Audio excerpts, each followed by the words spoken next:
Hello, today for review I've got yet another in-ear monitors made by BGVP, and this time it's relatively recently released model NS9. As you can probably guess, number 9 in the name of this model is not random. It means that here used dual dynamic driver, most probably not two dynamic driver but dual dynamic driver, and actually 7 balanced armatures. So, but maybe 2 dynamic drivers, but I think that it's more probably it's dual. But they stated as dual dynamic driver and 7 balanced armatures, and actually used Sonion and Knowles. And other specifications you can see: 107 decibel sensitivity, 25 ohms of impedance, so normal numbers. But what is the most surprising here is the price. Despite of using 14 balanced armatures from well-known manufacturers, price is about $160–170. I will add links to the Hi-Fi Go shop to the description. Also, on their site, if you're interested, you can find the exact specifications what receivers used here by BGVP. They are pretty open in this aspect. And I don't know how they managed to do that, but the fact is that they used tons of armatures and released affordable model. I didn't disable that, so I prefer to believe them. Anyway, let's have a closer look. Package is simple, pretty minimalistic. This time they decided not to invest money and effort in some fancy box, so minimalistic polygraphy, basic details on the outer sleeve, and as usual inside black cardboard box. Envelope with manual and warranty card, it's not that interesting.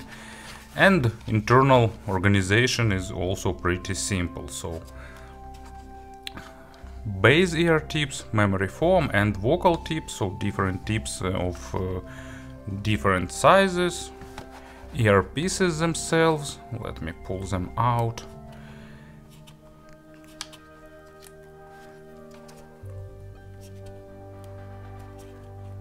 Some unknown third type of tips here. And storage pouch with zipper. Inside we will get the set of tuning filters. They allow sound tuning with filters. 3 different options: stock cable and even a clip to hold the cable. As you can see, accessory set is pretty good, despite the really affordable price for that driver setup, so they managed to put nice accessories. In terms of design, they remind some FIO models and some other in-ear monitors, but I think it's okay. Here they are made of metal, they are pretty comfortable in wearing, they look pretty stylish, built well, so really nice design and look. Also, there is a second color schema, black with gold faceplate, but I've got pure silver one. They fitting pretty comfortably in ears, but spouts are pretty short, so no deep insertion, so sound isolation is slightly below average, but still on the acceptable level for regular street wearing, but of course not in subway or on the plane.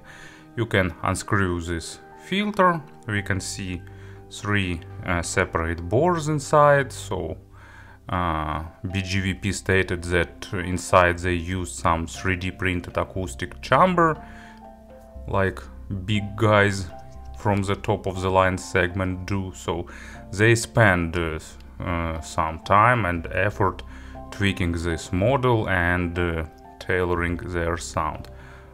Tips are holding pretty tightly, and 2 vent holes, so for pressure relief, so this is good. And the stock cable is also pretty nice, maybe not super fancy, but still pretty nice cable. Looks pleasant and feels pleasant too. So here used MMCX connectors. I prefer 2-pin connectors more, but good MMCX are also, of course, are also good. So this is left earpiece, so blue connector goes to the left earpiece and red connector goes to the right one. Connectors are pretty clicky and holds really well. So cable is pretty soft, not super soft, but on the softer side, almost not getting hard when it's cold outside, low microphonic effect. Ear hooks help to completely avoid the microphonic effect. Here is a chin slider with a splitter and it goes braided down to the regular straight jack, so nice cable, nice design, good accessory set, basic package, but I think it's okay to save a few dollars on fancy polygraphy. And of course about the sound, I gave them about 40 hours of burn-in, and during first 15 or 17 hours they changed their sound a little bit. So if you decide to get them, just do a bit of burn-in before experimenting with filters and tips, and that experiments are required here because filters and tips changes sound signature not drastically but in noticeable way. So there is some space for experiments and for the tweaking. I decided to go with vocal ear tips, if I remember right, they are vocal, actually the ones that are not bassy, and with average filter, or how it was called by BGVP themselves, omnivore filter. So I think it's a bit fun name for that. So average in between filter. I will mention filters a bit later, but currently that's my preferred setup. Let's have a player on the table. We needed to show some examples and let's proceed. So, as I've said in the introduction, BGVP here definitely spent time tweaking sound, so we can safely consider that it's not some random result, it's work of engineers, and actually they appeared to be a bit unusual. Not absolutely something taste-based or something unusual, but BGVP managed to do some things not like others. Anyway, they decided not to go typical V-shaped signature schema. Of course, on frequency response there is a slight traces of V, but low frequencies accent is not big. It's just like slightly below average accent to add a bit of additional juice to the low frequencies. Of course, you can get more lows here. There is a spatial bass filters and there is a spatial bass tip, so you can boost low frequencies more, but actually they're losing a bit of control in this case. But if you like boosted low frequencies, I think it's a good trade-off here. But with these average settings, I really like the balance between the weight and resolution. It's not as resolving as balanced armatures and not as dry as some dynamic drivers, but at the same time they are definitely not trying to overwhelm you with low frequencies, not trying to give enormous punch or kick, so it's just a really good balanced low frequencies.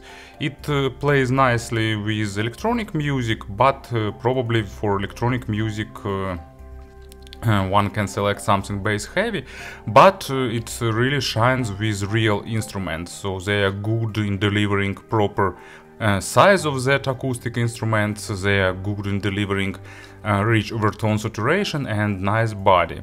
So bass goes deep, it controls well and stays on its place. It's just good dynamic driver, low frequencies, like not stellar probably, but good and doing their job well, and the best showing themselves when we can talk about the naturalness and realism. And Example for low frequencies here is Pain of Salvation acoustic album 1979. It's unplugged version of album, and I really like this unplugged album. They have extremely tasty bass here and really nice recorded drums, and this earphones delivers that in a pretty satisfying way. Maybe not the most highlighted low frequencies, but pleasant. Mids are pretty good here. Actually, I can say that I really like them because to my ears they sound really balanced with typical balanced armature's resolution, but at the same time not going into the micro detalization, not overboosting sharpness, not overboosting the dryness of sound, and giving a good weight. But actually it's almost unavoidable when you use 7 balanced armatures. Good weighty mids is simpler to create than with one. But still, BGVP managed to avoid both issues. They didn't make mids too focus on the micro detalization, and at the same time they didn't make it too weighty, too bloated or something like that. So fairly well balanced with slight highlighting of macro dynamics. Pretty good macro dynamics for balanced armatures in general, meaning good transitions and nice emotions.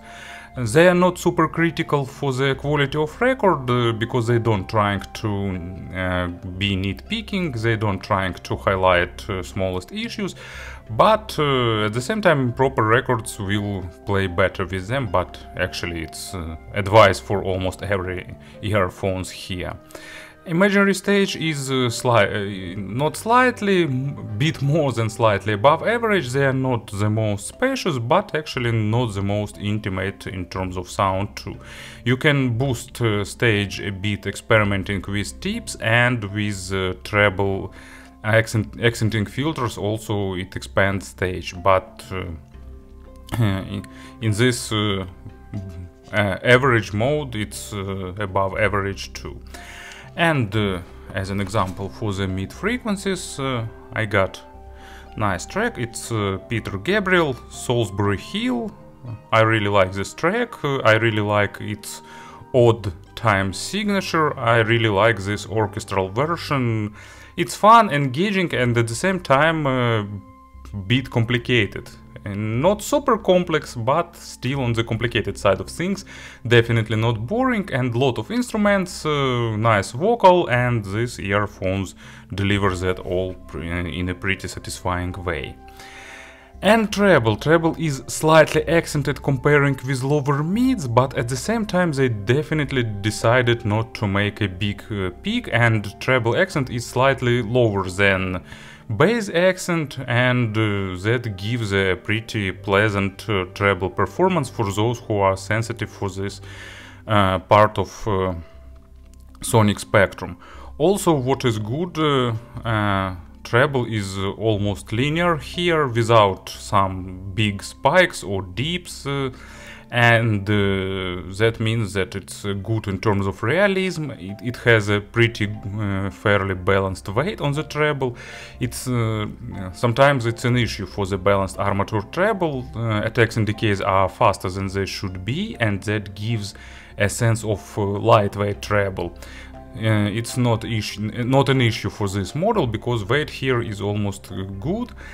But unfortunately they decided to make treble extension just average. It's a safe step in terms of tuning, but at the same time I really miss a bit more treble extension here. But if they do that, probably this model will be a bit problematic for those who don't like extended treble. So it's my tastes versus the mass market tastes. At the same time, treble has a good resolution, sounds really natural, and pretty good in basic overtone saturation, but of course lacking layering and all that rich audiophilic stuff. With treble intensive filter you can get more treble and you can get better extension, but at the same time sometimes treble with that filter sound a bit shouty for me. So this balanced version is better and it fits more with the overall tuning of this model. So that's about the treble. And as an example, my common album for examples, it's Sting, I Burn For You live, and Sting is always a sign of good treble. It has Sting has great accompanying band with good percussionist and with a lot of different bells, crashes, cymbals and all that other metallic stuff that gives that pleasant sense of shivers. And these earphones play them nice, clean, with a good sense of realism, but more extension would be a plus here. So to summarize, it's the model that trying to be on the balanced side of things, not boosting both ends too much, but at the same time it's definitely avoid being monitoring dry and micro details focused. I really excited to see other reviews because it's, you know, that it's not the effective type of tuning. It's not the tuning to overwhelm you with something. It's just a natural and really balanced type of signature. In terms of pairings, it plays good with players from the mid segment and up to entry top level. It has a good amount of growth with the source. And comparisons, just, you know, few models that I can recall, and probably the most obvious one is Fio's FH3. They have a bit similar shape and actually they will be often compared. So Fio is more V-shaped with more low frequencies, a bit more punch on the lows and a bit more quantity on the lows, but at the same time a bit less control. But difference isn't huge. On the mids here you will get more weight and more organic signature, while Fio goes a bit deeper into the micro detalization. And also on the treble, Fio is a bit brighter, bit more crisp, bit more effective. So Fio is trying to be more effective, more fun, while this one is more on the balanced side of things. I don't know, BQ EYZ Spring 2, they are more linear in terms of response, but at the same time they're more highlighting emotions, so a bit different signature.